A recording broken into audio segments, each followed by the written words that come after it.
Welcome to our video series on hormone testing. In this video, we're going to take a look at saliva testing and some of the pros and cons of that and compare it to our dried urine test for comprehensive hormones that we call Dutch testing. When you compare the dried urine test that we've got to saliva testing, you'll see that there are three pieces to this hormone puzzle that aren't represented with saliva testing that are represented with our test. And those are really the main advantages to this test. You just get more information. So saliva testing, it's a good way to look at your basic hormones. It's a good way to look at your daily free cortisol pattern, but you're really missing more expanded panels and a more expanded look at those different hormones. So as we look through our testing matrix that we're basing this series of videos off of, saliva testing shows that there are some issues with sex hormones, pretty decent way to look at adrenal hormones, and then there are some pros and cons depending on which HRT mode you're using, and so you can look at the individual videos for each of those. But just generally speaking, the biggest benefit for saliva is its convenience. It's a lot easier to take a saliva test than it is to go get a serum test, than it is to do a 24-hour urine. Comparing that to our test, they're both really easy, convenient tests. I think the urine test is usually considered a little bit easier because you're just urinating on the filter paper and hanging it up to dry. Sometimes those morning saliva samples can be pretty difficult to get enough sample, but overall it is a pretty convenient sample, and because of that, you can use it to ascertain the daily or the diurnal free cortisol pattern. That's a really good, strong benefit to saliva testing. We can also offer that information in our test, which is why we built it the way that we did. The areas where saliva testing is a little bit overhyped in terms of its value is the fact that you're measuring free cortisol is a definite benefit. The fact that you're measuring free sex hormones is really not as much of a benefit, and I'll show you a practical application of that in just a second. The other area where I think it's oversold a little bit is its utility in monitoring transdermal hormone therapy, and you can watch the video on transdermal hormones if you want more information on that. But in terms of this idea that I'm measuring a free hormone in saliva, therefore it's a better measurement for sex hormones, doesn't really hold true. So let's compare a couple saliva labs and a couple urine labs. So I'll show you two urine labs, two saliva labs, for a comparison of ranges: premenopausal, meaning estrogen sufficient, and postmenopausal, meaning estrogen deficient. So if you look at these, saliva lab number 2, let's start there. Their postmenopausal range for estradiol is higher than their premenopausal range for estradiol. That shows some real problems with that test, and there's almost complete overlap between the ranges, meaning you cannot differentiate between pre and postmenopausal with this test. It's not a very useful test. Why is that? It's not very sensitive. If you look at saliva lab number 1, they've got a more sensitive assay, so their postmenopausal range is lower than their premenopausal range, as it should be, but there's still, if you look at that, there's still a fair amount of overlap there. Now, why is that? Because there's a lot less hormone in saliva than in urine, and so it's just a more difficult measurement. It's more difficult to tell the difference between premenopausal and postmenopausal. So look at these urine labs. You got a premenopausal range, well differentiated from a postmenopausal range, and the same thing for this other urine lab. Now, if you're comparing this to saliva lab number 1, the manner in which these ranges are calculated as far as how the statistics are done is pretty much the same between those. It's just a lot easier to tell the difference between normal and deficient using the urine test. So I think it's a much better tool. So saliva lab can be okay for testing sex hormones, but you really want to work with a lab that has a sensitive assay. But even at that, it lacks the differentiating power of a good urine assay.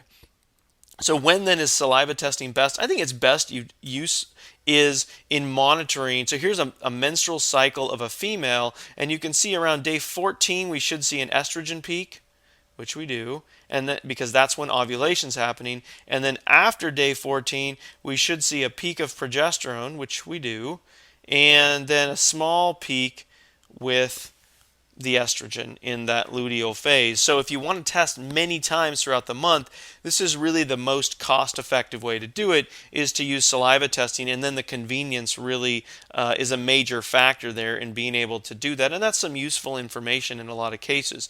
So in terms of the benefits relative to saliva of our testing, you're going to get more accurate sex hormones because the methods that are used are just a lot more accurate, and then you're also going to have metabolites to confirm the story that's being told. Let me show you a case that sort of highlights this.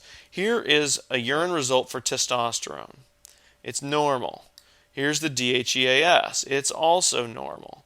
Now, in saliva and in blood, that's about all you're going to get for the androgens. Now, this is a PCOS patient. She has polycystic ovarian syndrome, and she has symptoms of high androgens. So when you look at those and they're normal, you ask yourself, well, what's going on? Why do we have all these high androgen symptoms, facial hair, thinning scalp hair, acne, if we don't have high levels? Well, let's look downstream here. So DHEA turns into androstenedione, and if you go down here, you can see that androstenedione turns into these two metabolites, and they're actually quite high.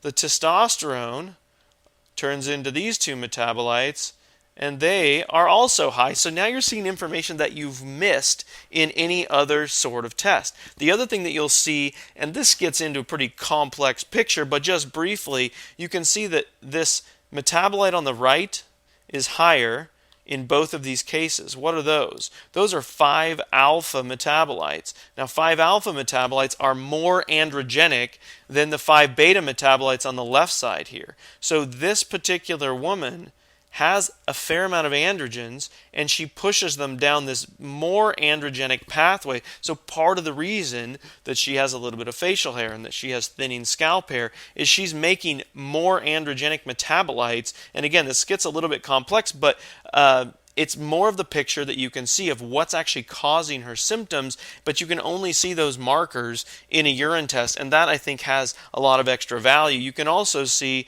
that the estrogens are a little bit high here. The estradiol is fairly normal, but some of these other metabolites are high, and that's good information to see. You can see that in another type of test, but what you can't see are these metabolites unless you're looking at urine. And what you can see, and not to get into this too much in this particular video, but the 2-hydroxyestrogens are actually low in this case. That's the pathway we want the estrogen going down. It's a more favorable pathway, and there are nutritional things we can do to promote that. And that's going to take care, in this case, of some of the estrogen dominance that this woman has, is to get that estrogen clearing more effectively. But you can't see that that's going on unless you're monitoring these metabolites, and they're only available with all of these metabolites if you're looking at a urine test. So the other issue with Dutch that makes it a little bit better than what a saliva test will offer is that you have metabolites of cortisol and you have melatonin, so you have a more comprehensive adrenal picture. So when you look at cases like this, where the free cortisol picture in saliva or urine is low, when you look at metabolized cortisol, it's actually high. So this is a person who actually was taking too much of her thyroid medication. She's making a lot of cortisol, but she's clearing it very rapidly to all these metabolites. So the clinical picture here is somebody who has low free cortisol, even though they're making tons of cortisol, but they're clearing that cortisol very rapidly because this particular patient happened to be taking too much of her thyroid medication. If you're looking in saliva, the only piece of this picture you get is the daily free cortisol pattern. You don't actually know the rest of the story that says that she's metabolizing her cortisol very rapidly and actually making an abundance of cortisol, not a small amount of cortisol. So as we looked at this testing matrix, we can see some benefits to saliva testing and some areas where saliva testing is going to struggle. Really, if you look at each of these subsections, there really is an advantage to the dried urine testing in each of these sections. More accurate sex hormone testing, more comprehensive and advanced adrenal testing, a benefit for oral progesterone, a benefit for vaginal hormones, and then decent or comparable results in all the other sections. So it really is a nice option.